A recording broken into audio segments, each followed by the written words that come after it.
Welcome back to the Matter of Facts podcast on the Prepper Broadcasting Network. We talk prepping, guns, and politics every week on iTunes, Stitcher, and Spotify. Go check out our content at mwfpodcast.com on Facebook or Instagram. You can support us via Patreon or by checking out our affiliate partners. I'm your host, Phil Rabalais, and my co-host, Andrew Bobo, is on the other side of the mic, and here's your show. And welcome back to the Matter of Facts podcast. We're back in the middle of the week. We just talked to everybody who's watching this on the stream a couple of days ago, and of all of the creative reasons I've had a guest have to reschedule a podcast, I think Rick Austin won the prize. Because, hey, I have a goat giving birth is not one that I had on my prepper bingo card. It happens quite often here, actually. So, I think we've had 150 babies in the 15 years we've been doing this. So it's wow.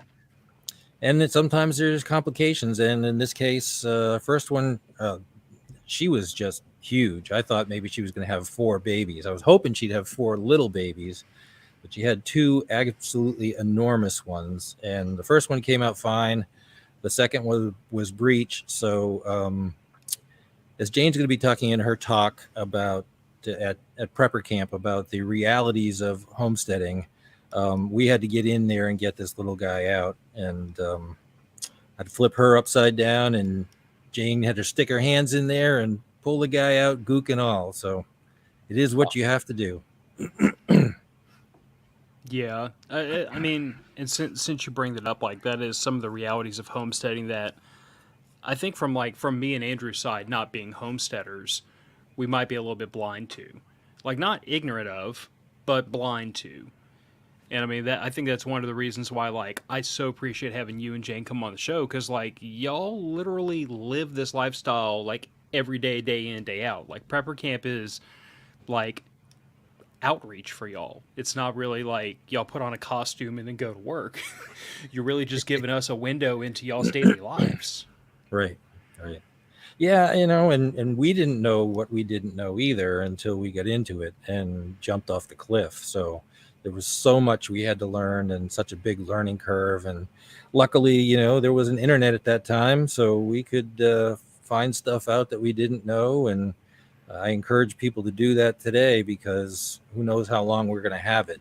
But, find out everything you can so that you know stuff that you don't know. And even when you get there, there's always something every single day on the homesteading front that you didn't anticipate.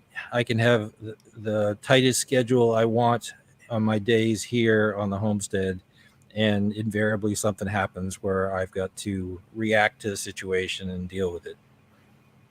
Yeah, and I guess that's, like, I can imagine that's a form of resilience. It's born out of the fact that, like, you and your wife really committed to this lifestyle, and it is that. It's a lifestyle. It's not a hobby. It's not a costume. Like, y'all dove into this head first and committed to, we're going to make this work one way or the other. And so when life inevitably tosses you that curveball, it's not like, okay, well, time to go back to Miami. It's like, no, we're going to have to stay here and figure this out, because in the real world, you're going to have to figure it out. Well, we were in a position where we just jumped off the cliff literally and said, we're just going to do this. And we sold everything. And then we became, in a situation where we had to do it. There was not going to be anybody else to come save us. We had to save ourselves. So the stuff we didn't know, we had to figure out and do the best we could. Yeah, and just, I guess, we went straight into this, and I forget that over the last 7 years, like, we've had you and your wife on the show 5 times, if I counted correctly, which, by the way, Rick, and for the audience, I recently went and uploaded all of those past episodes that you and your wife have been on the show. They're over on they're over on Prepper Broadcast Network, and I have assurance from James he's going to start releasing them, like, onesie twosies over the next couple of days, maybe a week or so. So if anybody's curious, what all the backstory is for Rick and Jane, that's a good place to find it. But, like, just to recap for the audience, like, I know from talking to the two of y'all, like, y'all were, I don't want to say stereotypical city people, but, y'all worked in corporate America. Y'all had 401ks. Right. Y'all lived in a big house. Jane, by her own admission, had a shopping addiction, like most ladies in her position did at the time. And then y'all went from that to pulling a kid out of a mother goat. So, like, Can you Well, briefly it walk us wasn't the through? first day, but yeah, it wasn't the first day. Yeah, I think we started with 3 adult goats and one of their babies, and 4 ducks and 2 dogs and 1 chicken. And today we have over 120 animals Wow. that all live sustainably off the farm, off of what we grow here. And I've got a number of goats, so you can't keep them all. And essentially, we've got the goats; they're dairy goats, so the moms have to have babies. It's fact of life in order to give milk, and then we take the babies away and sell the babies to somebody else, and we get the milk. And Jane makes every dairy product that you would normally buy in the store out of the goat milk. So it's and then the way that she gets from the cheese, the leftover, from making cheese, we feed to the ducks and to the chickens, and the dogs all eat farm food, no store bought stuff. So everybody's living off the farm here. Yeah, and I think that's one of the interesting parts of like the homestead that you and your wife have put together is like it really is. It's a lesson in efficiency because like everything over the years of you and I knowing each other and me talking to you, everything I'm hearing from you is this hand washes this hand washes this hand washes this hand. Everything is about how do I utilize everything I have here to its maximum. Nothing gets wasted, nothing gets thrown away, everything gets salvaged, everything gets repurposed because like that is to harken back to like some of our ancestors' ways, like back in the 19th century and prior, that was farm living. That was just normal life. Like you Yeah. couldn't afford Yeah. to waste anything, whether it was Yep. material or animals or effort or time. Everything had to be used to the maximum because if not, like you couldn't. It's harder to feed yourself off the land than it is to live in the bosom of society. Like that was something I took away from another podcast. Somebody was talking about a bunch of Occupy Wall Street guys who they decided they were sick of corporate America. They wanted to go off in the woods and make their own little hippie commune. Lasted 2 weeks. And every last one of them said it was too much work. Like we were working 16-hour days just to scratch a living out of the land. And I'm like, yeah, that's Yeah. Yeah. you're not You telling know, when I was anything in a farmer doesn't know. Yeah, and when I was in the corporate world, I was working 16 hours a day too. But oftentimes it wasn't for myself, or it was for clients that were ungrateful. It was it. Now we work 16-hour days, and it's all for ourselves. This homestead that we have, we have grown it. We have added buildings. We have increased our infrastructure, and obviously increased the number of animals that we have and the production. The food forest, my secret garden of survival. The trees started out at 5 feet tall. Today they're 30 feet tall, and just because they're 30 feet tall and they're wide and they got a lot of branches, they produce a lot more fruit too. So it can also sustain more of these animals, including our hog operation now, which we've got red wattle hogs. So Rick, always good to have sausage and bacon. Oh, yeah. God, yes. Well, That's you mandatory. can't. In the apocalypse, if I don't have bacon, I'll be pretty upset. And steaks, but Yeah. no. So, Rick, over the years, are you still fine tuning things around the farm, around like the homestead and stuff, or like you basically have you have everything pretty much set the way you want it right now? Like, because you've been doing this for, I mean, you guys have been homesteading for I don't even know how, like I don't even remember how many years. It's a 15, I think, a little over Yeah, 15, maybe. Yeah. So, are you still like fine tuning certain things? Are you still finding ways to be more efficient, or do you kind of have like Yeah. Yeah. After a while, you go, hey, this is just stupid. Why are we doing it this way? And try to figure out ways to do things, or just come up with innovations. I think I've talked to you guys before about this the system I have on the roof of my barn that's keeping my animals cool, and we just used a spray hose on this metal roof that we've got for this barn, and the ambient temperature inside the barn was like 10 degrees warmer than the outside because it's a metal building. And we sprayed it with water, and it was 10 degrees cooler. And we said, hey, there's an idea. Light bulbs go off, and we we put a sprinkler system on top of the roof and hook that to a cistern that catches the water. So it's rainwater catchment from the gutters around that barn. And we put a solar driven pump, which is basically a 12-volt pump that comes off of an RV, because those are the most efficient machines out there. So that just circulates the water up to the roof. It sprinkles the roof, cools off the roof. The water runs down into the gutters, burns back into the cistern, runs up the roof again. And it's all for free. And you turn your metal roof into a radiator, basically. Yeah. And the pump is running off of solar. So, it doesn't cost us anything to run it. That's interesting. But those are little things. Those are little innovations that you end up doing to solve a problem. And over time, we've just done a lot of that stuff. We've created a lot of things. And Jane is as much an innovator as I am. She's a little MacGyver too. Yeah. So sometimes I look at her cross-eyed with some of the ideas that she's got, and then it ends up working out. So.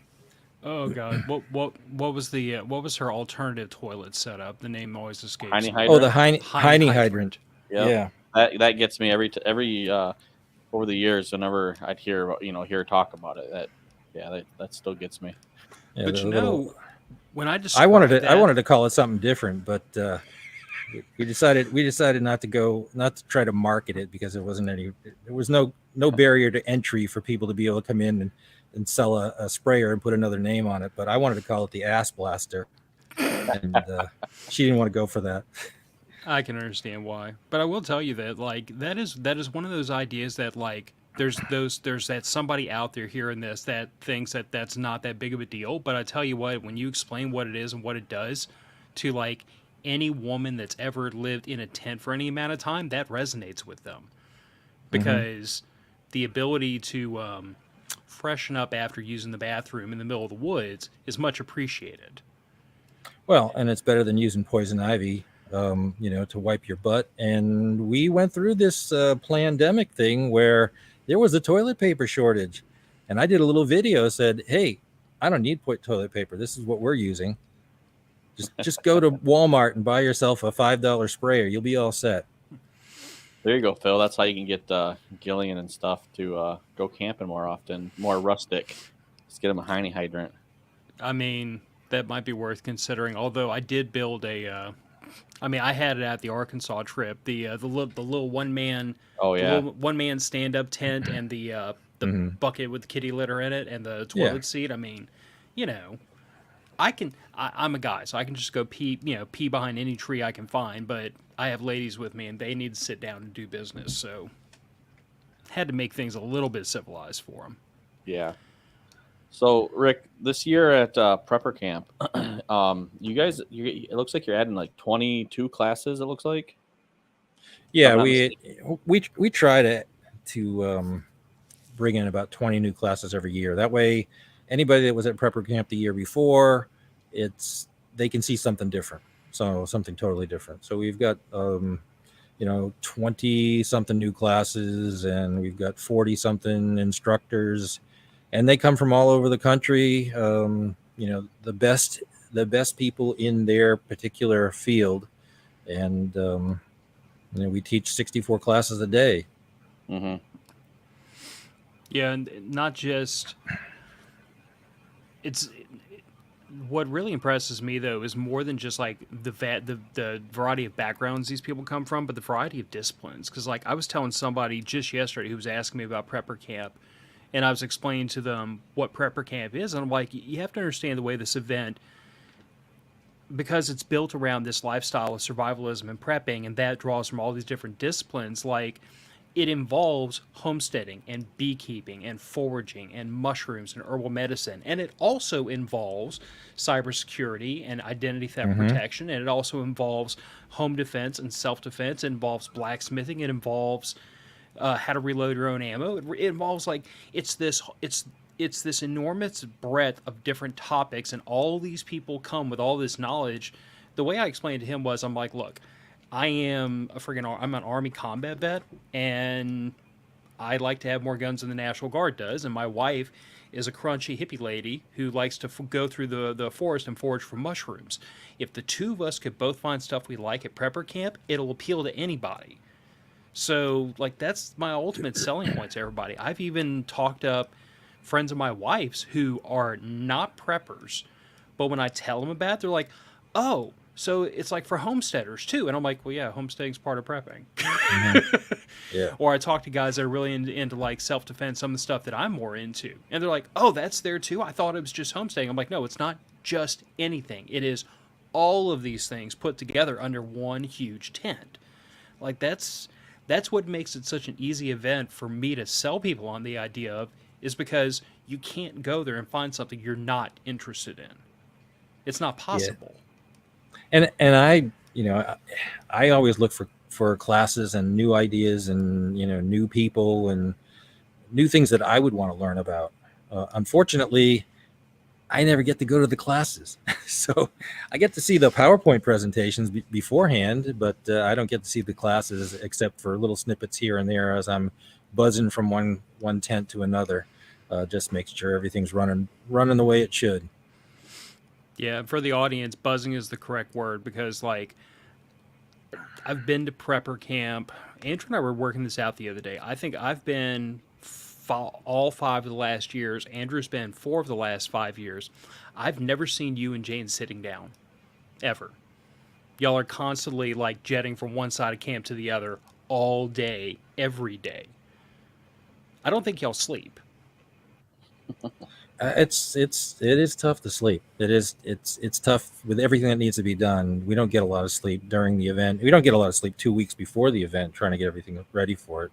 I mean, we've this is a 10-month ordeal just getting ready for these 3 days, and it's getting people coordinated. It's getting the website changed and fixed every single day when we have changes, and new speakers and new classes and the social media stuff and everything that goes with that, and dealing with all the different vendors and fighting with the tent vendor that went up 25% this year, and going, Oh, jeez. this is a break even. This is a break even event. I'm one of your biggest customers. Am I not? Because these guys do tents for weddings and one-offs and everything else, and they've got a couple of corporate customers, and I think we are the second biggest one, so annually. And so we had to do some pencil pushing to get that down, because we just can't afford to have a 25% increase in anything to be able to put this event on. I mean, we could increase the prices of the tickets 25%, but we don't want to do that. This is, as I've said before, I know you guys have heard that, this is Jane's and my ministry. This is kind of how we give back.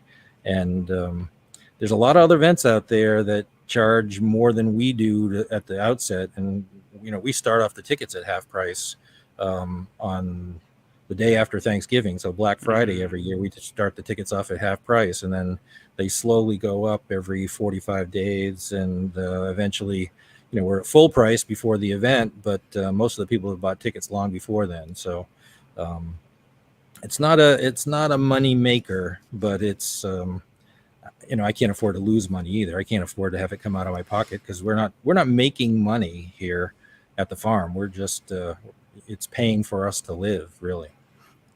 Yeah, well, I mean, y'all are in a lot of the same boat like Andrew and I with this podcast. Like, it really started off as more of a passion project. It was something that, like, I started literally out of my garage with no equipment and not knowing what the hell I was doing. And then when Andrew came on, I knew slightly more than nothing, but not much more. But, like, this really started out, I suspect, a lot like Prepper Camp did. It was like, at the time, this hole in the I saw this hole in the content creation community, where I knew there were a lot of prepper shows out there that were very heavily focused in homesteading. I knew a lot that were very heavily focused in different disciplines, but I didn't see a lot that were like trying to give the specific message I was. So I jumped. And this podcast has never been designed to make money. It really just pays for itself. Right. But, it's always been about, I enjoy those moments where somebody reached out to me and said, hey, this thing you and Andrew talked about like months ago, it resonated with me and it just saved my butt. Speaking of which, Andrew, remember when you and I talked about emergency roadside stuff for vehicles probably about 4 or 5 months ago? Mm-hmm. One of our listeners walked outside of his workplace to go to his car late in the evening one night and found a flat tire. And he had just upgraded his emergency roadside stuff from a can of tire slime, which I hate because they're freaking useless, to a full blown air compressor and a plug kit. It's the only way he got the tire aired up and plugged so he could drive home that night. Hmm. So anyway, I like that. Nice job. well, and I know Rick personally. Like we know people who've come out to prepper camp, like husband and wife. I'm not gonna name drop him, but he was kind of into prepping. She really couldn't care less. She came out to prepper camp with him because it was his birthday that weekend, and by the time they left, Andrew and I were talking to the husband and wife. The wife was more charged up about prepping than the husband was. Mm-hmm. They went home. They built a food stock. They both got their concealed carry permits. They both started trying to encourage family members to get prepared. I mean, these two, they dove face first into this lifestyle, and it happened because they went to prepper camp, and two things happened at prepper camp. Wife saw these people aren't nuts. Right. And two, she realized, oh, there's more to this than MREs and, like crates of ammunition. There's all this other stuff that I'm interested in too. And prepper camp became their gateway drug into the prepping community, and that's what I enjoy. I love to go to camp and just sit back and people watch and watch people as they fall into this, because it's like every minute of every class you can see the gears turning in people's heads as they keep just pulling in all this information and taking it home with them. Yeah, and then sharing it with other people that they know too. I mean, it's great to see, and there's a lot of beside the classes, there's some really great vendors too. So we try to have innovative vendors that have innovative products that solve problems for people in the prepping, homesteading, off-grid living area. And we got one guy this year who has probably got more, as he says, more time turning gears on electronic bikes or electric bikes than anybody else in a 150-mile radius. And so he's teaching people how to build an e-bike, and he builds like 36 volt and 72 volt bikes. So, and they look like motorcycles. I mean, they really do. So it's not your typical little pedal bicycle with an electric, motor on it. So there's some really great new products out there for old problems like carrying water. We got one company that has totally collapsible, flattened containers that you can carry with you in a backpack that take up no space whatsoever. And then if you fill up water someplace because you need to have water, you can get a gallon or a liter or whatever it is, and now you got a full bottle that you can take with you. And as that thing empties out, it shrinks. So it's less space, less volume, and obviously less weight. So what over the last? Because I think it's been I don't think we never got either of you on last year. So it's been about 2 years since we had either you or Jane on. Like, so what's been new? Like, what have you guys added around the homestead, or like what's going on with you guys? Did we have pigs when we talked to you guys? I think you were just getting the pigs. We were just talking about it. Yeah, we got 2 sows and one boar, and they're red wattle pigs, and they're a heritage breed.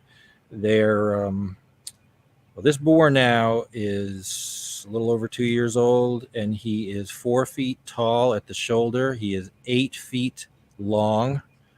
He is 950 pounds, and he's as gentle as a little puppy dog. So I didn't want to have an animal that was big enough to eat me that would. So we wanted to make sure that these have the ideal qualities of any pig. They can be on any terrain, so they don't have to just be on a flat terrain. So we run them up in the woods and the mountains and on hills. And they're good foragers. They're gentle moms. They're pretty prolific. The sows have 10 to 12 babies a litter. Wow.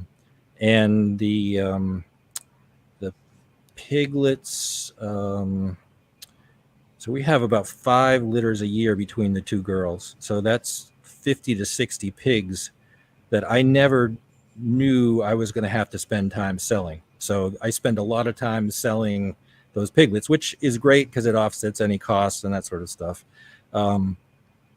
But originally it was just designed for me and 2 other partners that were homesteaders as well that wanted to just raise up 1 or 2 pigs per family per year and be able to do their own stuff. But we knew that for us to be sustainable, we were going to have to be able to make our own, so to speak, as opposed to try to buy something from somebody else. So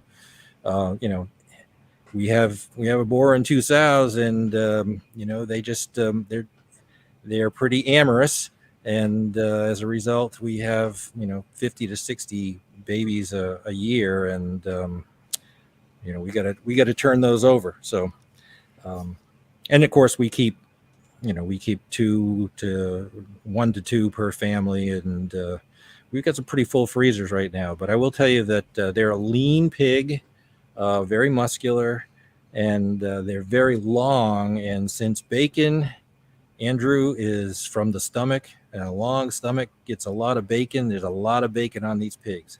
And Nice. it is the best bacon I have ever had. The best bacon in the world.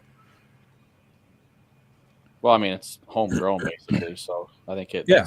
that's the one thing too is I mean, we've all I don't know, I mean, I used to work in a butcher shop and stuff like that, and so I've seen the way they and then the stores and stuff. Even if you look into it, you see how they inject the water and how they just to Right. put the weight in so they can sell at a more more pounds and yeah. So and but yeah, it's ridiculous. I mean, yeah, especially with the price of bacon right now. That's not a bad problem to have.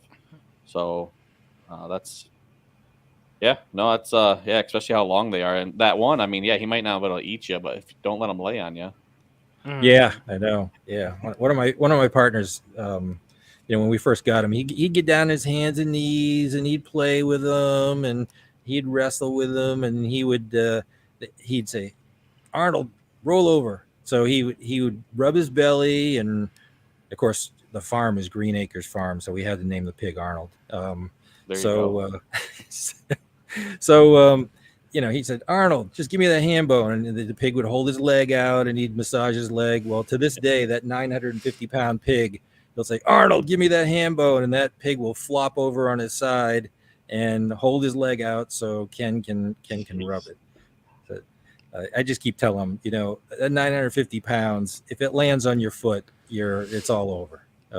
He's not going to try to hurt you, but he could. No, but it's going to be like getting run over by an ATV. Yeah. Literally. Yep. Yeah. And not So just that, the pig. pigs and just everything's growing more and bigger, and, we're bringing in a bigger harvest, and,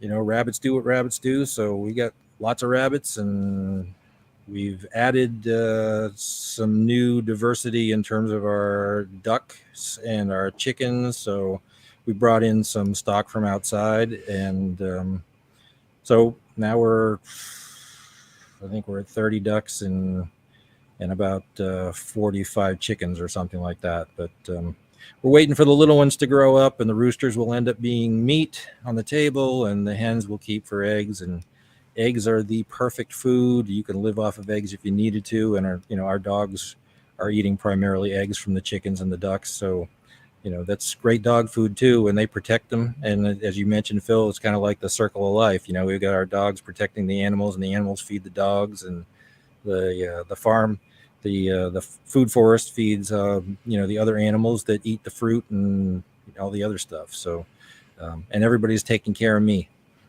There you go. And all this without modern pesticides, herbicides, Right. fertilizer, like Right. that. I don't know if you want to go back into that whole spiel, but like, Sure. for anybody who is curious and it's going to be a prepper camp, you've got to make some time to go to these classes. And if you're not going, you need to go back through the old episodes, or you need to buy Rick's book, because like the way that you've arranged, the way you've built all this, it's it's cliche to say it's all in harmony, but it Right. is. You Yeah. literally built everything to basically say, well, this is what nature does, and nature's probably smarter than we are, so why don't I do it that way? Yeah.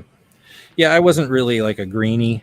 I was kind of a gentleman farmer when I was back, you know, being a movie and television producer at Universal Studios. So, I had orchards, and I used the traditional and the conventional wisdom of using fertilizer, pesticide, and weed killer, and pesticide every 10 days and after every rain. And just something didn't sit right with me about that, and the fact that we're putting poison on there and we're eating it and selling it to people.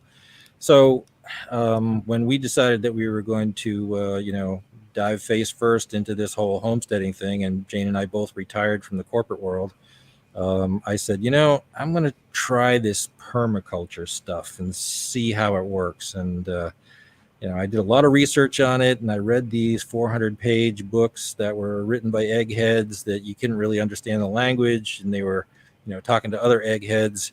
And I tried to distill this all down, and realized that nature's been growing things this way for millions of years without man's help. And today we have this food forest that produces.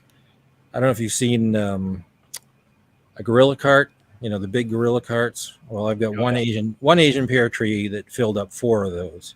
And the good stuff we kept. My wife was very picky about what we kept because she has to do all the processing, and she didn't want to have to cut and peel anything that wasn't perfectly round. So that stuff we kept, and she preserved and dehydrated and freeze dried. Freeze dryer is a new thing, I think, since we last talked.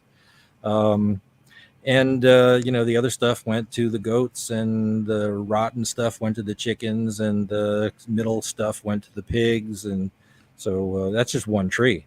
So we've got about 40 trees like that produce everything from peaches, pears, nuts, um, apples, and of course blueberries, blackberries, elderberries. And it's all done without fertilizer, pesticide, or weed killer. And nature doesn't grow things in straight rows like man does, because man's lazy and just wants to be able to go down a straight row and get something. Nature grows things in kind of concentric circles. So a fruit tree, a nut tree will grow up and then eventually grow out, and it'll have a canopy underneath it, and underneath that canopy is shade. And there's certain plants that enjoy that shade. There's a symbiotic relationship between those plants in the shade and that tree, and they share nutrients. And outside of that tree, now you've got full sun, and that's where your berry bushes like blueberries, blackberries, elderberries, raspberries go. Um, and then outside of that, you're almost in concentric circles, which is the way nature grows things. And then you've got your herb layer, so that's your medicinal herbs and your cooking herbs. And the beauty of that is those herbs are flowering all the time, so they're bringing in the predatory wasp, and they're bringing in the pollinators for your other fruit. And that's creating this circle around everything else in that guild, in that little ecosystem, that is a defensive perimeter around that guild. So the predatory wasp will kill the bad bugs that you don't want to have on the rest of your fruit, and they have to get through those predatory wasps before they get to your fruit. So I was just absolutely amazed in the first year and the second year how well this whole thing works. And I was kind of skeptical, and I did some stuff, and I didn't plant everything exactly the same way. And the stuff that I did in this little permaculture system just worked tremendously well with very little effort on my part. And as you guys mentioned before, there's plenty to do on the farm all the time without having to make work for yourself. So these days I just go and harvest, and I bring it in for Jane to preserve, can, freeze some of the stuff, for freeze dry some of the stuff. And we're feeding ourselves, and we have quite a nice food storage area that we didn't have to pay for the food to store. Mm-hmm. Yeah, and it's just interesting because you kind of touched on it. Was you basically when you were building this the one area, seeing basically the way nature intended. And I'm sure, like you were saying, you kind of did some other things that didn't necessarily work out. But that's what's interesting about doing like the preparedness mindset and then even the homesteading is you can sit there and if you have the space, which I mean, even if you have, I mean, I'm only sitting on a couple, I'm not, well, not even an acre, but I mean, with my side yard, it's like, if I want to build some raised beds. Well, it's like, okay, well, what will work? And you can, if you take some certain things and you can actually like experiment. And so you 1 year, I mean, 1 year if you can, I mean, especially if you can, and right now is the best time to figure it out, because if Yeah. you can sit there and you can experiment, and then you're like, okay, I did this one this way, this one this way, this one this way, this one completely blew up. Like, it did great. I had the most yield out of it, and then these other two did okay, but then this one right here didn't do anything at all. Okay, well, next year I'm not going to do this one at all, but I'll do this other one across the board. And it gives you, and I mean, that's the way you learn, is just by Oh, yeah, by figuring it out. exactly. And we didn't plant 40 different little ecosystems, 40 different Right. guilds around 40 fruit trees the first year. We did the first berm and, the second berm, and, we figured out what worked and we replicated it down the hill. And I didn't mention to your audience that, we're growing on the side of a mountain, and that's pretty unconventional too, because water flows downhill, but we've got terraces and little berms on the end, so water does flow downhill. It stops at those berms and then it just settles in underneath, and it creates a lens-shaped pool of water for these trees that are they're not annuals, they're perennials. So you plant once and harvest for a lifetime, and those things get to feed off of that water and the nutrients there for 30, 40 years. So. Yeah, and I guess more to your point though is like, from discussions we've had in the past, like what you literally did was you tried to reclaim as much of that old knowledge, because in true to what you said, no modern farmer would pick the side of a mountain to try to make a farm Right. on. But people in that part of the country that you're in, and I'm not going to out you, have been farming in that area since the Pilgrims were here. So it's not as if it can't be done. It just means going back to, frankly, the old ways of doing things, which is what you're describing. I mean, you're making the land work for you instead of subjugating it to your will. You're working with nature to grow things in the way that nature would grow things there if you weren't even thought of. The Mayans were doing it 800 years ago. I mean, they were, look at some of the terraces out there. They're growing food, So they cut those things in the side of mountains, and they grew food there because they didn't have any place else to grow it. Yeah, I And mean, it works.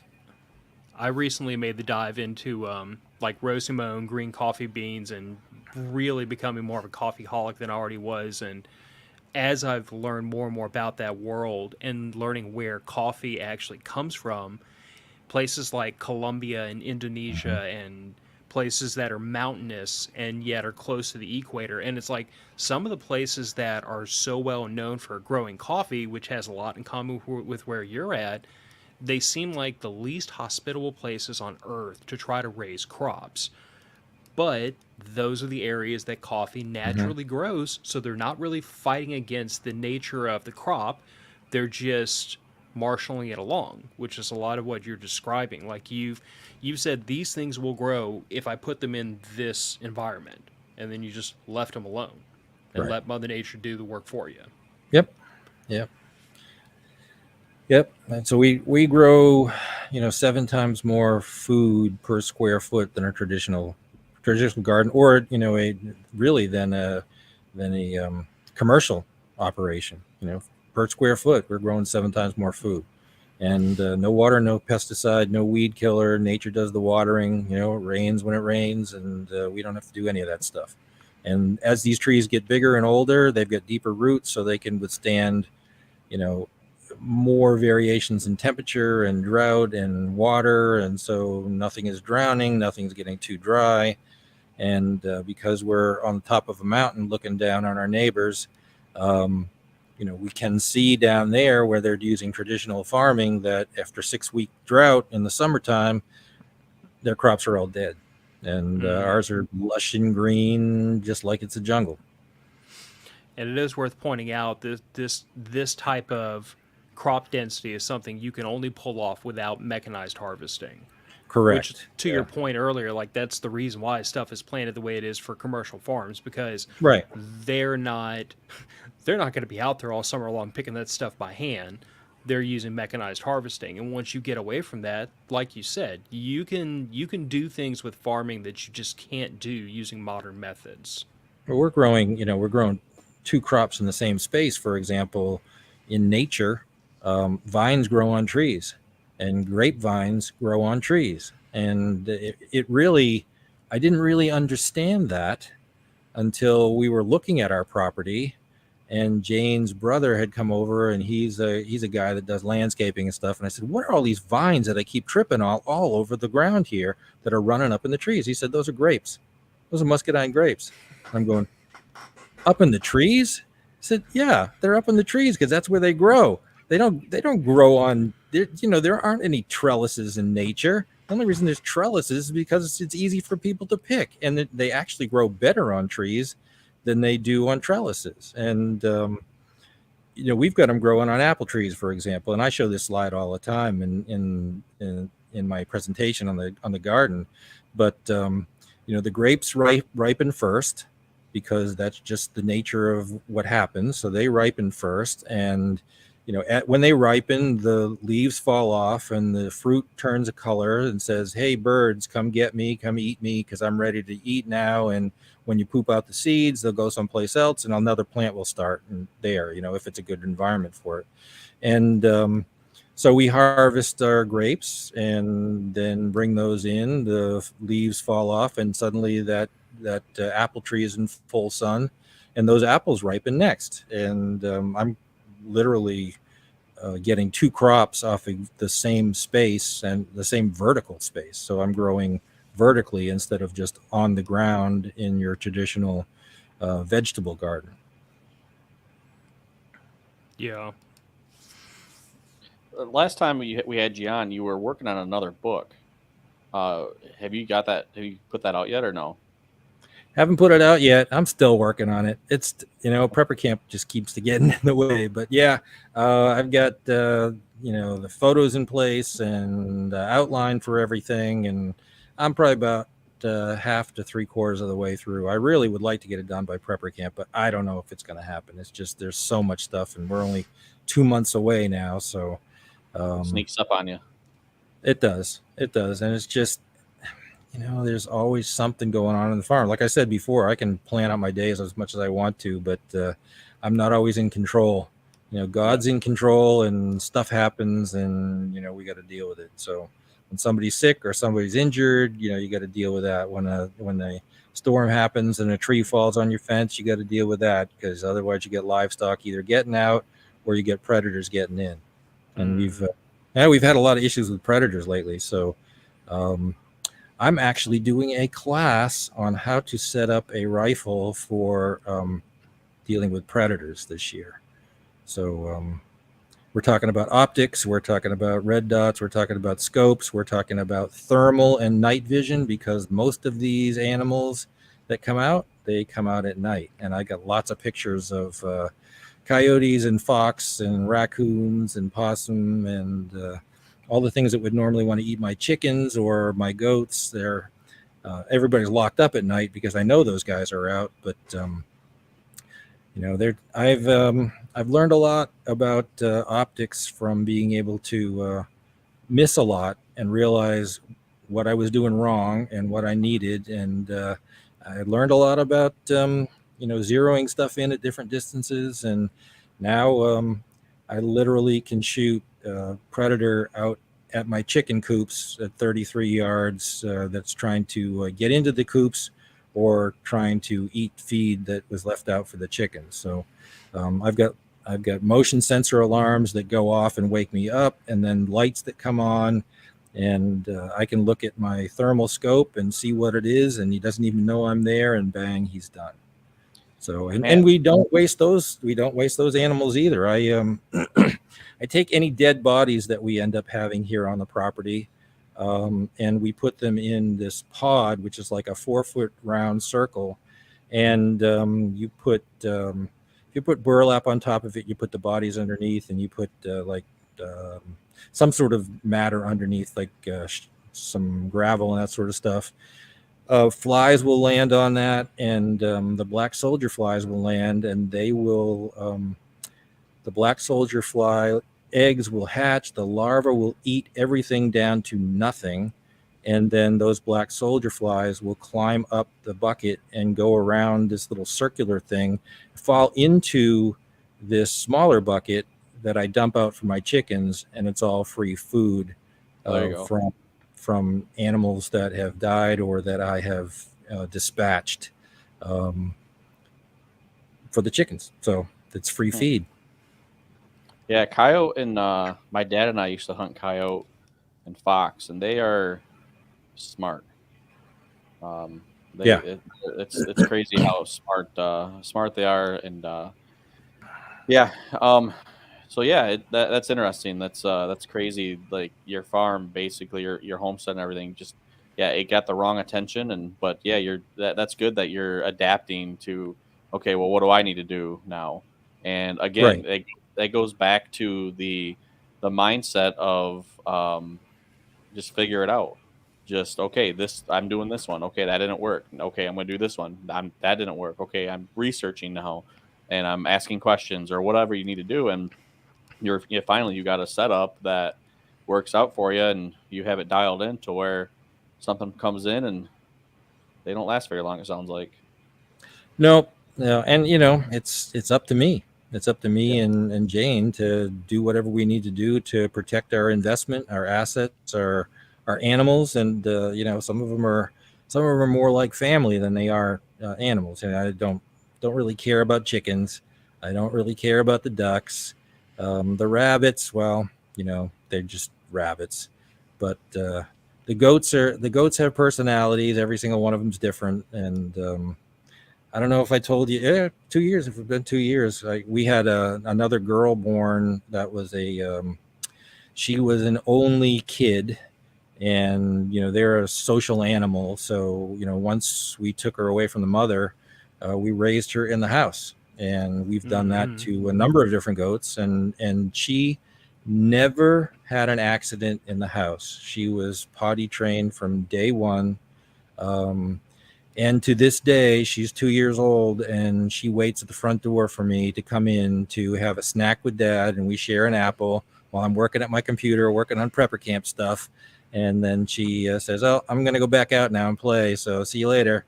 And there she goes. So I do vividly remember pictures on you and Jane's Instagram of a goat wearing diapers. Had to show that's more than a handful of people because they were all like, "There's a story behind this." I'm like, "There's a long story behind this. Let me fill you in." But yeah, I mean, I think Andrew hit the nail on the head. Like the whole idea behind prepping is self-reliance, doing for yourself, figuring out right, problems, and to that end, that's why I've always referred to this as a lifestyle. Because once you really like get into it, your thinking changes, and there is never an end point where I've learned enough to not have to learn new skills. You had issues with predators. You figured, okay, I need to avail hmm myself of this new knowledge, this new gear, these new skills, so I can deal with the problem. And as soon as that problem's dealt with, you'll find another one to deal with, hmm because that is the circle of prepping, is constantly finding new ways to deal with new problems, and hopefully refining old ways to deal with old problems to deal with them more efficiently, so you have more time and effort to spend on new problems. And that philosophy kind of comes back to prepper camp, because like you said, every year there are new classes. Every year there's new knowledge brought in. There's new subject matter experts. And while I do think it's a little bit unfortunate you don't get to sit in on some of these classes, you do get the benefit of at least getting to know all of these people so that you have right, access to the subject matter experts. And like that really is what I try to convince people of when they talk about coming to prepper camp for the first time. This is your window into this world. And once you come in, you can meet people and make friends and gain more knowledge and at least figure out these are the things I most want to focus on today, and you won't stop here. Like in my own prepper journey over, I don't know, probably 10 years, I started off with a handgun and a box of 200 rounds of ammo and a case of MREs, and that was Hmm. preparedness. I lived in an 800 square foot apartment on the third story. And I've come to a point where, like, when a Cat 4 hurricane steamrolled my house and I had 3 trees sitting on the house, I was like, oh, this sucks. We've got food, we've got water, we've got solar, we got what we need. Like, we've got problems, but we're Hmm. okay. My family's not going to starve. We're not going to die. We're fine. We were in much better shape than all of our neighbors were. And like that is the progression from a person first becoming aware of this world, hopefully coming to prepper camp to make friends, and then continuing on their education for ostensibly, I hope, the rest of their lives. Yeah, and the same thing with us. I mean, we didn't start off with everything. We started off with some basic stuff and what we needed, and it grew over time. And as we were able to, we could afford more stuff. And we only this year did we install a total whole house solar system. That's an expensive venture, but and I went the extra mile and got the EMP proof um, inverter, because there's no sense spending that kind of money on a system and having an EMP take the thing out. Then now you just got a bunch of panels on a roof and you've got some batteries, but you can't do anything with it. So um, so but it took us 14 years before we did that. It took us 13 years before we got a freeze dryer. Um, but I did it more out of trying to protect Jane's sanity, and because she wanted it, and trying to um, make things easier for everybody. So we ended up spending a lot of money on a freeze dryer, but it was just one more way to preserve food that didn't require, her spending the entire kitchen in, Mm-hmm. canning stuff in the hot kitchen. Now, we learned some stuff about freeze dryers too, because what they sold us wasn't exactly what the reality was, because it doesn't take just 24 hours to do a load of, a batch of whatever it is, your apples or whatever you're doing. It actually takes more than 24 hours. It actually takes 30 or 40 sometimes, depending on what the stuff is. And oh, by the way, yeah, you're freeze drying, but the machine gives off heat. And while it's doing all this stuff, and so now I've got a hotter house, and the house is, I'm using it in the summer because that's when all my fruit's coming in, and now I've got to cool my house more. So that's more energy than just what the machine takes. So, um, but these are things you learn, and the things you have to deal with. But it was still a good investment, and we're still using it to process food, and it lasts longer, and store it in a different way. Basically in Mylar bags that you could stack pretty much anywhere and take anywhere with you. So, you've got a lot of food. You got to be careful when you eat it though, and if you're eating it raw and not reconstituting it, because you can consume an awful lot of calories in a short period of time. Because man, I'll tell you, those fruit roll-ups, they are good. But now I just ate a whole jar of applesauce in one sitting. So, Yeah, it's I had a friend of mine, he didn't freeze dry, but he did a dehydrator. He mhm. basically did it through he did apples, and he did basically like a whole bag of apples that he got from the store. Threw them sliced them up, threw them in a dehydrator, and then he's like, "Here you go." He goes, "Check this out." And I mean, and it wasn't a Ziploc bag. It was it was a good sized Ziploc bag. I sat there and over just hanging out, drinking beers, with them and stuff. I ate the entire bag, and he goes, "You know how many apples that was?" And I go, "What?" He goes, "That was an entire bag from the store of apples that you just ate." I was like, Yep. "They were really good." Well, Yep. somebody's going to be nice and regular for a while after that. Yeah, Yeah. right.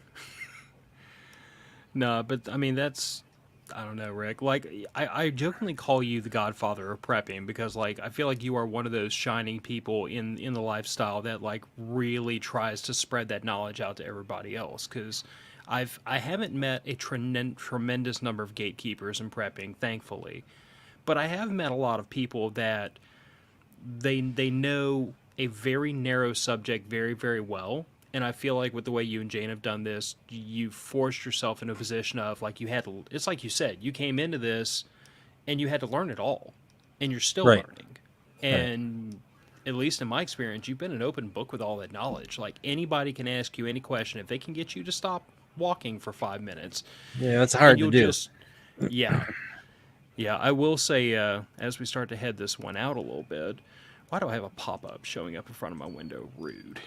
But anyway, anybody that's coming out to prepper camp, you owe it to yourself to like make a concerted effort to catch Rick and Jane's classes. They are absolutely worth the time.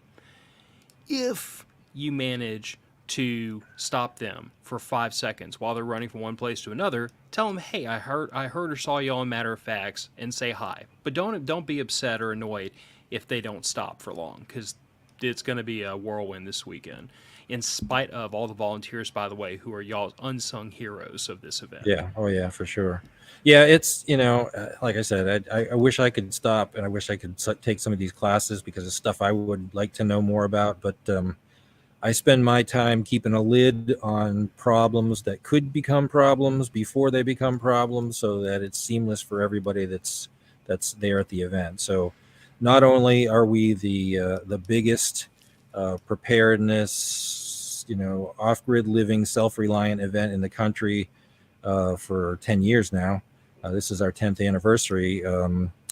But I pride myself in being the highest quality too. And, I get a lot of reports from people who have gone to other shows. Unfortunately, that turns a lot of people off. Oh, I went to a prepper show. That thing just sucked, or it just wasn't organized, or the classes overlapped, and, the speakers didn't show up on time.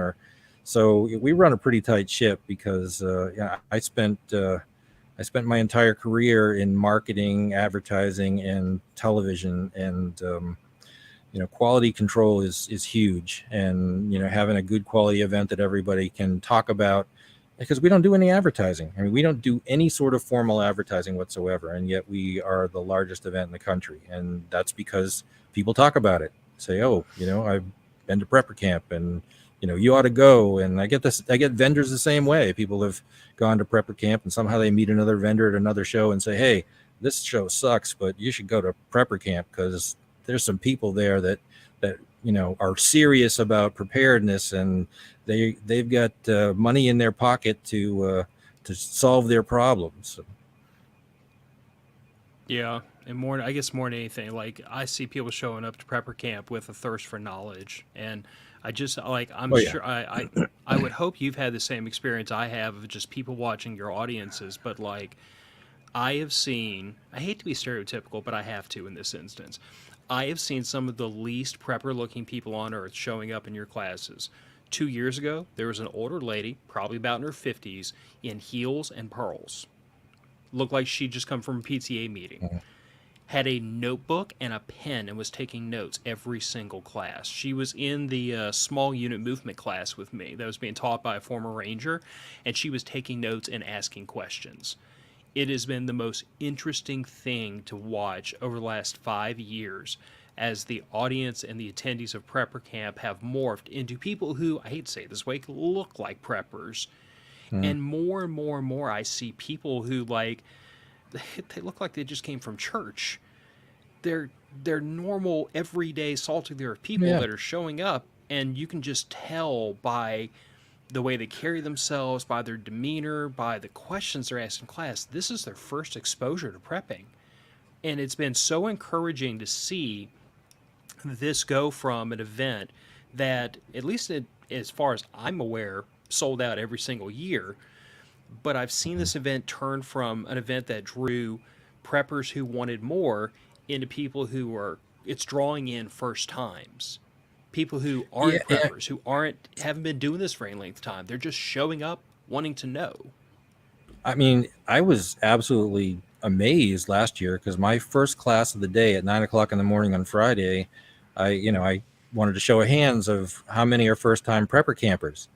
and 90% of the people, it was their first time. And I'm like, whoa, that's interesting. I said, why is that? And somebody yelled out, Biden. So it's just like they had a wake up call. They see what's going on. I think people are waking up to what could and what has happened. And in my case, I've been beating the drum of growing your own food for the last 15 years because I saw what's happening now. Where our grocery bills have gone up 74% in the last 2 years. For staples, that's a lot of money. That's a lot of money when you consider that the average family of four is spending about 17,000 after taxes in food, just to pay for food. If you grow your own, that's 17 grand you don't have to do anything with, and you could use that to buy solar panels on your homestead. There you go. Mm. Also, though, really quick, Prepper Camp is turning double digits. Yeah, 10 years So old. Yep. so Prepper Camp's 10 year. How does that feel though? With what you guys started year one, did you guys ever imagine like you just going No, 10 years no, later? no, no. And I couldn't imagine it after the first one. I couldn't imagine it. No, it was, I mean, we did this event because Jane and I and a few other speakers were on the kind of national speaking circuit, because at that time prepping was a big thing and there were a bunch of promoters out there and they were having these things in convention centers, and it was all about selling stuff to people and very little about knowledge and education. And Jane and I noticed that people were there because they wanted to learn something. Before I buy this, what do I need it for? Or do I need something else with the money I've got? I only got so much money. What do I really need? What do I need first? And so we decided with ourselves and a few other these guys that were on the speaking circuit, we'd like to do an event that we would want to attend that's focused on education first. And yeah, we sell stuff, and yeah, we do solve people's problems by them being able to buy something, a solution to their problem, but it's more about learning than anything else. And that's kind of where we came from. The first year, though, I didn't know what I didn't know. I've run events before. I've done all kinds of things, but I was like, I don't want to do this again. I don't want to do this again. But people were coming up to me halfway through the event saying, "Oh, this is the best event ever. I've learned so much. Oh, when are you going to do it again next year?"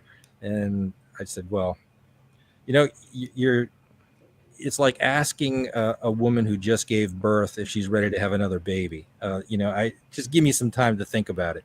And so we did it. We prayed on it, and Jane and I said, "Yeah, let's do another one." And then we just get better and bigger, and more stuff worked out. And we started out with 4 tents the first year, and now we've got 8 tents that were classrooms, and another place that we're having classes, as well as people going out and walking around and doing survival classes out in the field, and foraging for food and that kind of stuff. So it's just kind of taken on a life of its own. And we knew that we were doing something right. The first year we were having these giant thunderstorms coming in, and we were looking at the weather forecast and watching these black clouds heading right toward Prepper Camp, and lightning bolts and thunder coming down. And it literally, the clouds parted around Prepper Camp and went past it. This hair stands up on the back of my neck when I think about it. But these black clouds just parted around Prepper Camp and then just continued on beyond us. And I said to Jane, I think we're doing something right.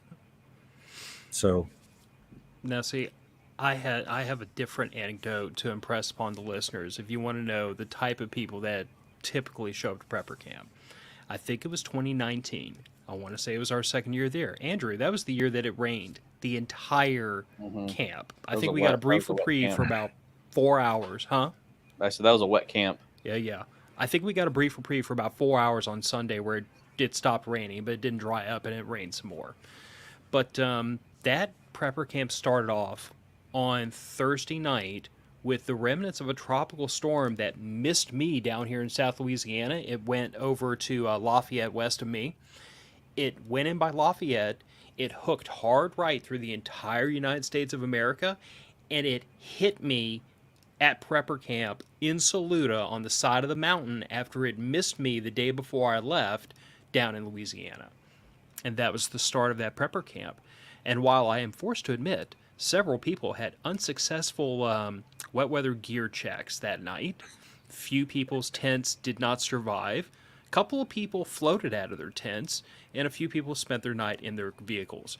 But no one bailed out and went home. And the next morning, all of our soggy butts were in raincoats, ready to learn. And I was impressed with how people just who didn't even know each other would help out. We had stories about people's tents collapsing because they weren't set up right, or the rain or whatever. And there were guys out there in the pouring rain who didn't even know these people, and they were helping them get their tent set back up. So that's just the quality of people that come to the event. Our first year, we had to help somebody set up their tent because they came by themselves and they brought the tent they normally bring for the family. And you know how you get to a certain size of tent where your arms just aren't long enough to stand up both sides at the same time? Well, I went down the hill, introduced myself, helped him stand his tent up, and that night he brought us some whiskey as a thank you. So, that's just that. I find that that is the kind of person you meet in this community, much less at prepper camp. So, if you're coming, it's going to be a great time. And if you're not coming, then Black Friday, y'all really need to get on the ball or order those tickets early and just try your best to make it happen. Because I would like to think that prepper camp is an event you'll come to once and you will feel the pull to come back every year. But even if you only come one time and you take that knowledge home with you, it is well worth the effort to make the drive. And even if it's not, it's just a ton of fun to hang out with these people for a weekend. Yeah. I've had several people tell me that, if it wasn't for prepper camp and what they learned there, that they would have been totally ill prepared for the pandemic when it came. And they sent me emails thanking me for doing the event, and because they never realized how much they learned and how much they needed to know when everything was suddenly shut down. And, you just don't know. The end of the world as we know it can happen by you just losing your job. So being prepared for anything is important. Yeah, and what I'm very quick to point out to people is it's not that you have to be ready for the end of the world, but you have to be ready for the end of your world. Because like you said, job loss, I tell everybody, when Hurricane Ida flattened my house, that was the end of my world. Andrew was safe and sound. A lot of our listeners and our friends around the country were all safe and sound. But the Rabalais family down here in South Louisiana, we had problems to deal with. And that's why I try to get everybody to prep. Because when the day comes and you have 10 pounds in a 5-pound bag, you are going to be the only one there digging yourself out. Right. And when everybody is in the same boat that you are, and, in a situation like that, you've got to kind of take care of yourself because, the police, the fire department, the first responders are not going to be first responders anymore, and you got to take care of yourself. Nope. At a certain point, when the disaster is big enough, everybody winds up going back to the same base level of technology, whether you like it or not. Yep. And being supported by the state, the parish, the county, the DOD doesn't help that much at a certain point. But so is there Rick, anything else to get in? Oh yeah, Andrew. Oh no, you're fine. I was just gonna say, where can people find you? If they've, it's been a couple years since you've been on, but for anybody, if this is your first time listening or whatnot, where can people find you? If you go to secretgardenofsurvival.com, all of my personal social media links and my books are there, and the links to the books through Amazon or Barnes and Noble are there. And if you go to preppercamp.com, you can find all the information about the camp, the location, the time, the dates, and you can get some information on every one of the speakers and what they're talking about, and you can see the list of classes, and you can get the detailed class descriptions on everyone. You can look at the vendors that we have coming and what they're selling, and kind of what the lineup is. We don't have everything complete yet, and we but we're pretty much there. One of the other guys that was there last year is Brad from 5 Times August. And I don't know if you saw him, Phil, when you were there, but this guy he's kind of the political the political song person of our time. The when I grew up in the 60s, we had lots of political protest songs. We had lots of people doing it because it was cool to do and it's the thing to do, and everybody's talking about how government is oppressive and what's going on. And this guy came out in the middle of the pandemic and started talking about everything from the shutdowns and the mask mandates and the vaccine mandates, and did a video and song about Fauci. And he was number one singer-songwriter on Apple iTunes and on Amazon this year. So it just shows people are looking for truth and reality, and he's a fantastic player. He was there last year, and when he was leaving prepper camp last year, he said to me, he said, "I'm just amazed at this place." He says, "I am bringing my entire family back next year." He said, "Whether you have me play or not, we're coming, because we need to know stuff." And when he heard our keynote speaker, who was an ex-CIA, who was a CIA whistleblower, all the stuff that's really going on behind the scenes in government, he said, "Wow, I'm just blown away. We need to step it up." So yeah. I think that was a long-winded, but preppercamp.com, secretgardenersurvival.com, that's where you can find all my stuff and everything you need to know about me. And we hope you see you at Prepper Camp. Yeah, for sure. Yeah, you'll see Phil and I. So. Oh, for sure. Yep, for sure. And you guys, you didn't really say anything about the fact that you're going to be doing a podcast there at Prepper Camp, and I'm excited about that. Where you guys are going to be there, I think at 9:30 in the morning every day, and then you're going to be taking people in. I don't have it written down in front of me, but 11:30, 1:30, 3:30, something like that. That sounds right.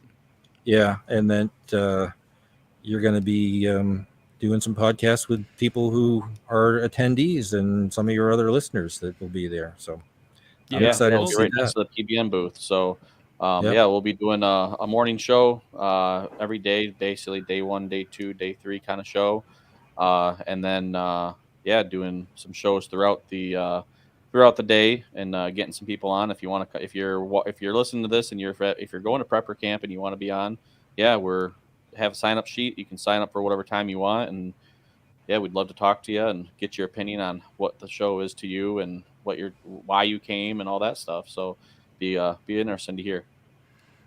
Yeah, I mean, this is going to be our first year doing the show like down in the booth. We've always kind of done off to ourselves up on top of the hill late in the evening. We've always bust out the recording gear and talked amongst people we've met through the podcast, and we usually wind up smooth talking our neighbors, whoever happens to be unfortunate enough to be next to us. We encourage them to come over and join too, but this is going to be the first time to actually try to get literally attendees walking by to sit down and grab a microphone. So I think it'll be a good time, and I think it'll be an interesting experience for some of the prepper campers. And with cell signal allowing, fingers and toes and eyeballs crossed, I'm going to upload those morning shows to our podcast feed as soon as they're done. So if the attendees happen to be walking by and they snatch any of the QR codes that are going to be around our booth, they'll be able to literally listen to the show on the way home if that's what they want to do. Not to mention anybody that unfortunately couldn't make it, we're going to do as much as we can to bring you to Prepper Camp while the event is happening. So thank you, AT&T, for making the cell service out there finally good enough we might have a chance of pulling that off. Not quite gonna be at the live streaming point though. But Rick, I definitely appreciate you coming on, man. I mean, I'm chuffed to be going back to Prepper Camp this year. It's always a ton of fun, and I think about the experience Andrew and I had 5 years ago, where we came in like bright-eyed, bushy-tailed, neither one of us virgins to prepping, but still fairly new to it, and we literally like, I don't know how many classes we took that weekend, but I know we were like cramming as much in as we could and going home with notebooks full. And now we've morphed to the point of like, we really just want to try to share the experience with other people and try to give other people a window into this so that they come and have the same experience we did. And I'm thankful that we bumped into you and found our way into camp, and I look forward to seeing you and Jane out there. I don't know when I'm going to be able to pin y'all down for any length of time, but I'll at least wave. Well, you can pin Jane down a lot more than me. Plus, she's the big talker. So, um, yeah, you can pin her down because I'm teaching at least 3 classes and maybe 4. I really, really, really don't want to teach 4 classes a day, but Jane keeps telling me, well, if you're going to do this one class on optics and that sort of stuff, you don't want to be doing it late at night when only 4 people are going to show up. You're putting in way too much work. So we may do it in another location, at prepper camp, obviously, but not in one of the tents. So we'll see. We'll see. I might be doing that, but then everything else administratively that has to be done too. So yeah, we really appreciate you guys. You guys do a great podcast, and one of the best ones for sure that I've been on. You guys great questions. You're great hosts. So it's always I always look forward to talking to you guys, and even if I'm just buzzing by you guys, I just feel like you're brothers, and we love you guys. So Well, I appreciate that, Rick. The feeling is very mutual. I know Yep. that my wife was absolutely itching to meet Jane because I I think Gillian might have tried to adopt her as a fairy godmother, but yeah, But we'll go ahead and roll this one out. Rick Austin, Secret Garden of Survival, PrepperCamp.com. It's all going to be down in the show notes. If you're coming to Prepper Camp, look the two of them up and say hi. And please, for the love of God, come and say hi to us, and we'll find hooliganism to get you involved in. And if you haven't gotten tickets already or you're unable to come, please, please, please make an effort to come next year. It is always a good time. It's always fun. You will learn a ton and you'll meet lots of interesting people. Interesting is the best adjective I can think of to use. It's the most neutral one to use. But everybody have a good night. Talk to y'all later. Bye. See ya. thanks.